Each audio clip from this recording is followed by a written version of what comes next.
What's good with y'all? Welcome back to the channel. Hope y'all are having a wonderful and blessed day. Today we got a pretty cool video to react to. This is every canceled dream match explained in 9 minutes. When I found this video, shout out Kicking It with Ross. I didn't watch it on his channel because I wanted to watch it for myself, but that's where I found this video at. Leave a like before the video starts so it trends up in the algorithm though.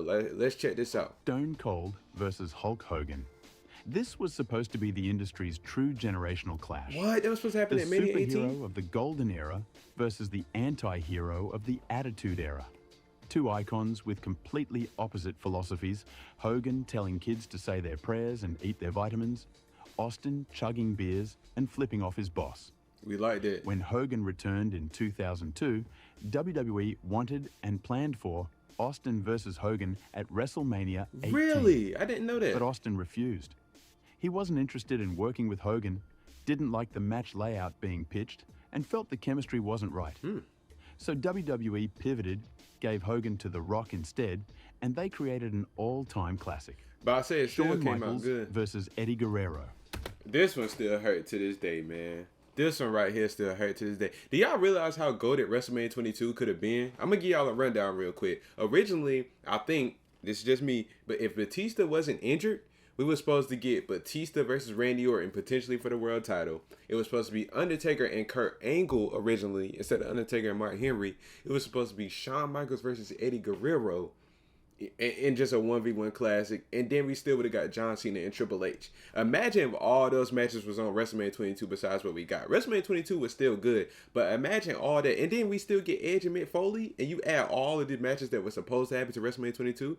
We would be talking about WrestleMania 22 as like probably a top 5, maybe even top 3 Mania of all time, if the matches went how they were supposed to. And I'm still sad to this day I never got to see this match. RIP Eddie. Eddie Guerrero and Shawn Michaels were two of the most complete performers ever.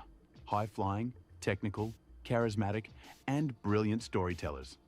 In 2005, both men were at the top of their game, WWE was heavily featuring them, and reports suggested WWE was planning Michaels versus Guerrero for WrestleMania 22.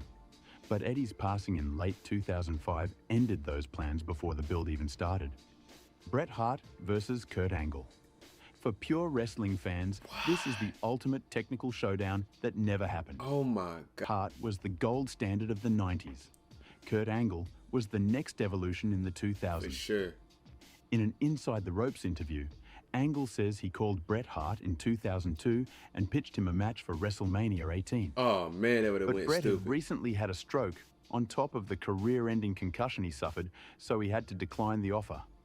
Brock Lesnar versus Batista. Another one. Brock Lesnar and Batista came from the same OVW class, the most stacked rookie group WWE ever had.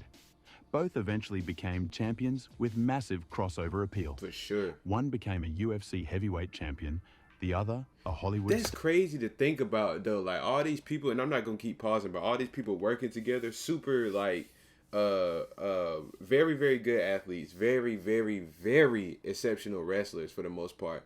And they never got a chance to clash. And when you sit down and look at what we could have had, it makes you wonder.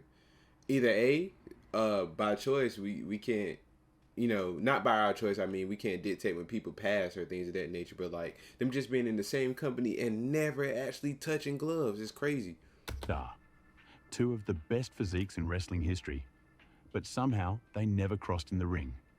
There are rumors that the initial plan after they debuted was for both men to go undefeated for almost a whole year and then go head-to-head against each other at WrestleMania 19 in a streak versus streak match. This was even teased when they clashed horns at the Royal Rumble in 2003. But Batista suffered a torn triceps muscle shortly after debuting, and plans for this were forced to be scrapped. Undertaker versus Andre the Giant. When The Undertaker debuted in 1990, fans immediately imagined him facing Andre the Giant. I wasn't alive. In a 2017 interview, Undertaker said that Andre was ready to work with him at some point and already had an idea planned for their matchup, but unfortunately, Andre's health was declining.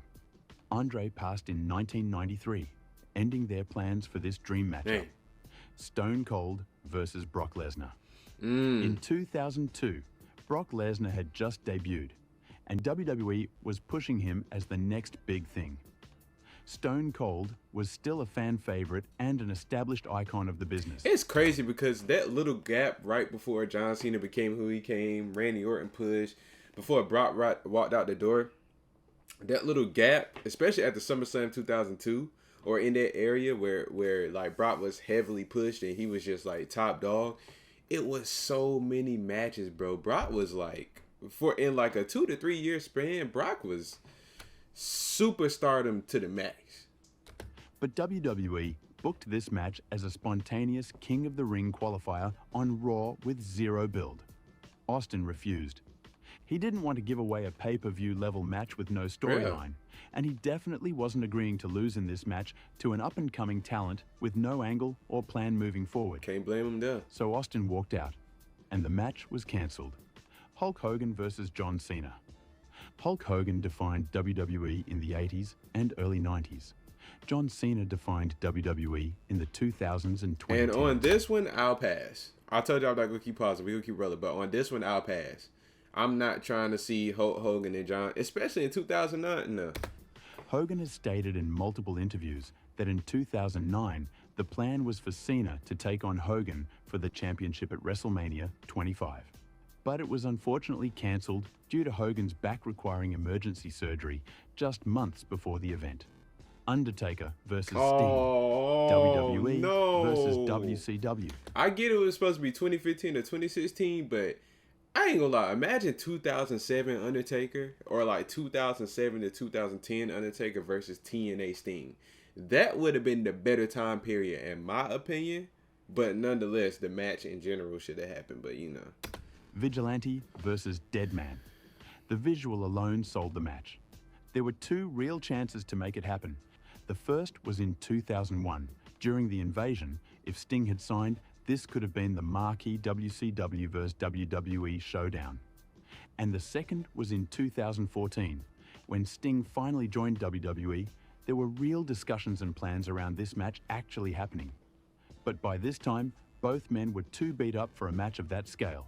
And Sting's injury in 2015 against Seth Rollins ended the conversations for good. CM Punk versus Stone Cold. During the summer of Punk, this dream match was gaining steam and was teased several times. It really was. In an interview for the WWE 13 video game, that's when I thought it was happening. When this promo or this talking package happened, that's when I thought it was happening. You couldn't tell me as a little kid that this match was not happening. When the 2K or when the WWE dropped and they dropped this. Asked Punk and Austin about a potential dream matchup and got heated responses from the two, which fans saw as a tease from WWE for a future match. In 2012, Punk was WWE champion, hotter than ever, and Austin vocalized his admiration and desire to work with Punk on several occasions, but Austin's body wasn't cooperating. His overall condition made a comeback risky. By the time his body was ready to have one last match at WrestleMania 38, Punk had left WWE and was wrestling in AEW. Shawn Michaels versus Daniel Bryan. Oh my God. This wasn't just a dream match. It was a storyline that practically wrote itself. Literally. Shawn Michaels trained Daniel Bryan. Literally, like it's this would have been the perfect example of the student becomes the teacher, bro. At like a WrestleMania, like Daniel Bryan really wanting to challenge himself in some sort, and the only way he sees that he wants to beat the teacher. The story is there, bro.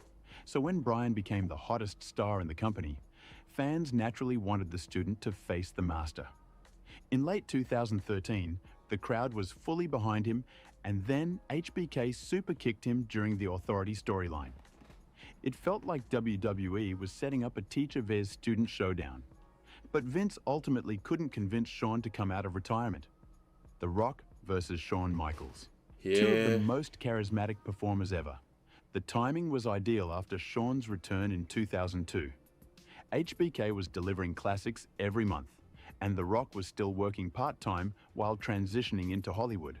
The window was open, but backstage history shut it down. Rock never forgot how Shawn treated him in the late 90s. Even after HBK cleaned up his life, the tension never disappeared. Dang.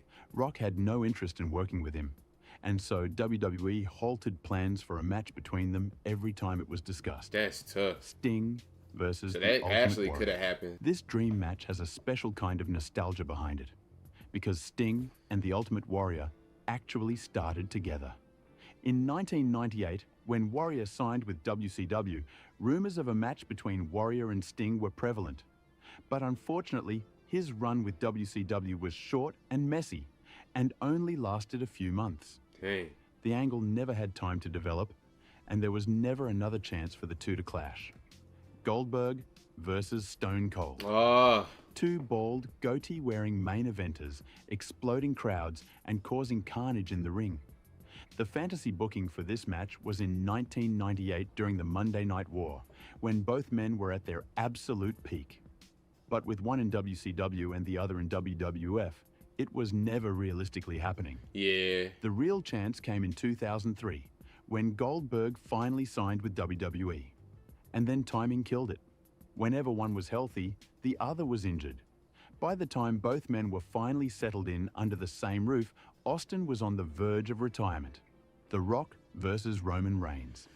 This is the modern dream match, the one WWE teased for years, and it actually got announced before being And you know cancelled. what? I'm over this. I really am. I didn't think there was a time for me as a fan that I would be okay without seeing a match of this magnitude, but I'm over it. To me, if it was gonna happen, they should have did it at WrestleMania Hollywood. I ain't gonna lie to you. The timing of it, everything is just it's too little, too late for me. The Rock is where he is.